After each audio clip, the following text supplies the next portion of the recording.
Hoy el béisbol ya no se juega con instinto, se juega con algoritmos. Hoy no se habla de promedio de bateo, se habla de WAR o victorias sobre reemplazo, WRC+, o en español carreras creadas ponderadas plus, XBA, que traducido sería promedio de bateo esperado.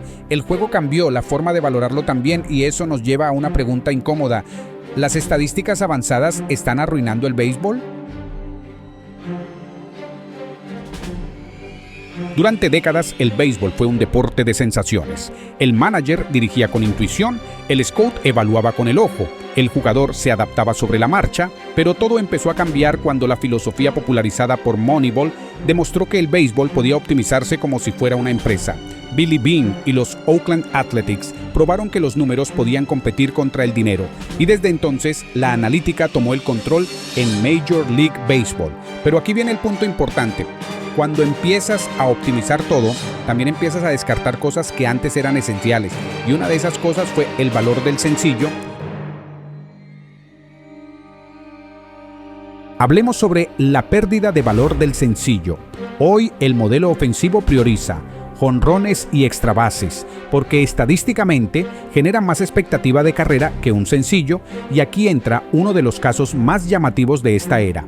Luis Arraez, un bateador de contacto puro, un artista del promedio, un jugador que ganó 3 títulos de bateo consecutivos entre 2022 y 2024. 3. En cualquier otra época, eso te convertía en un jugador muy valioso, pero cuando llegó a la agencia libre, en pleno apogeo de su carrera con apenas 28 años, el mercado fue frío, no hubo guerra de ofertas, no hubo contrato multianual gigantesco, terminó firmando tarde, por una sola temporada y $12 millones, menos que la oferta calificada, y menos incluso que los 14 millones que había recibido en arbitraje en 2025.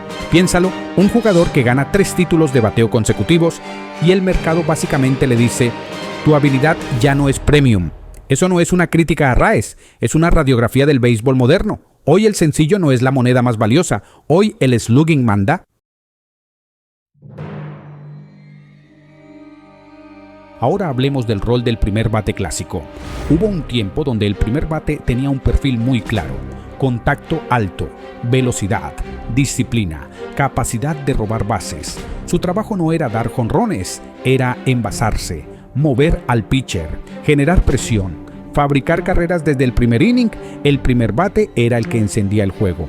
Hoy ese perfil casi desapareció porque el modelo moderno dice otra cosa. Dice que tu mejor bateador debe consumir más turnos. Dice que el poder no puede desperdiciarse en el cuarto puesto. Dice que maximices daño desde el primer turno. Y ahí aparece un ejemplo perfecto: Kyle Schwarber, un jugador con enorme poder, muchos jonrones, muchos ponches, promedio bajo.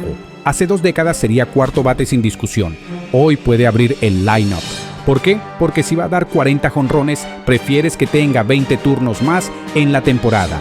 Eso es optimización pura, pero también cambia la esencia del rol. El primer bate ya no fabrica carreras, ahora intenta destruir el juego en el primer swing.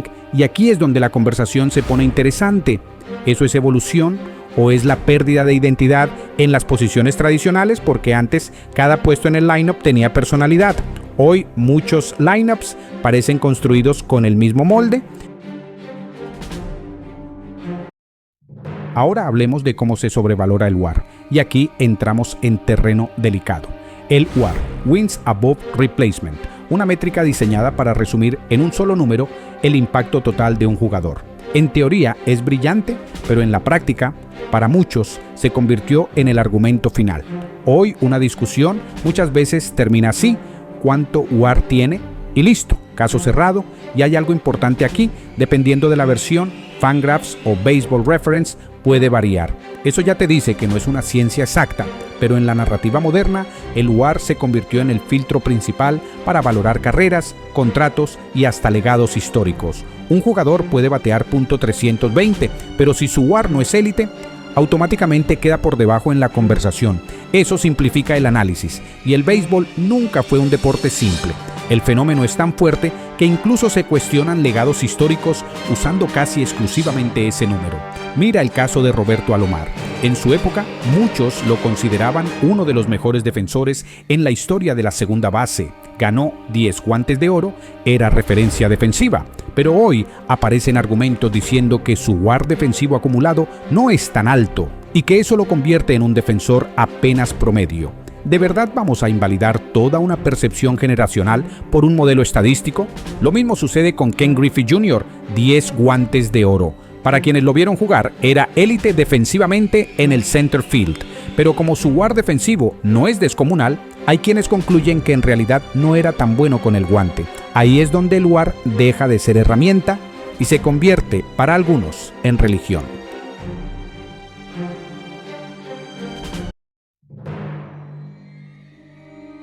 Las estadísticas hicieron al béisbol más inteligente, eso es innegable. Pero en el proceso cambiaron qué tipo de jugador se valora, qué tipo de ofensiva se construye y hasta cómo juzgamos el pasado. En este canal hemos usado el WAR en comparaciones anteriores y lo seguiremos usando porque es una herramienta útil. Lo que no vamos a hacer es tratarlo como un dogma. No vamos a decir, por ejemplo, que Scott Rowland o Kenny Lofton fueron mejores jugadores, que Miguel Cabrera simplemente porque acumularon más WAR. El béisbol no se reduce a una celda de Excel. El WAR es una herramienta, no una religión. La pregunta no es si los números sirven, la pregunta es si los estamos usando para entender el juego o para reemplazarlo. ¿Tú qué piensas?